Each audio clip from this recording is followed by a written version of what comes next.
మాజీ ముఖ్యమంత్రి వైఎస్ జగన్ను అణచివేయడం ప్రత్యేక ఎజెండాగా సీఎం చంద్రబాబు పెట్టుకున్నాడు.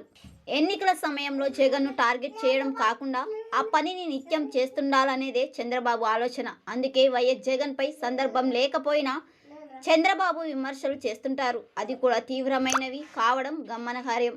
ఈ నేపథ్యంలో చంద్రబాబు ఢిల్లీ పర్యటన ప్రాధాన్యం సంతరించుకుంది. రాజకీయంగా వైఎస్ జగన్ను కట్టడి చేయడానికి మద్దతు ఇవ్వాలని కేంద్రం హోంశాఖ మంత్రి అమిత్ షాను చంద్రబాబు కోరినట్టు విశ్వసనీయ వర్గాల సమాచారం. ఇటీవల తిరుమల లడ్డు ప్రసాదం వ్యవహారంలో బీజేపీ అంటిముట్టినట్టు వ్యవహరిస్తోంది.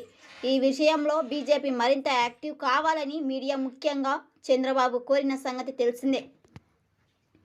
బీజేపీ మద్దతు లేకపోవడం వల్లే తిరుమల లడ్డు ప్రసాదంలో చంద్రబాబు, పవన్ కళ్యాణ్, నారా లోకేష్ దోషులుగా నిలబడే పరిస్థితి ఏర్పడిందని కూటమిలో అంతర్గత చర్చ జరుగుతోంది.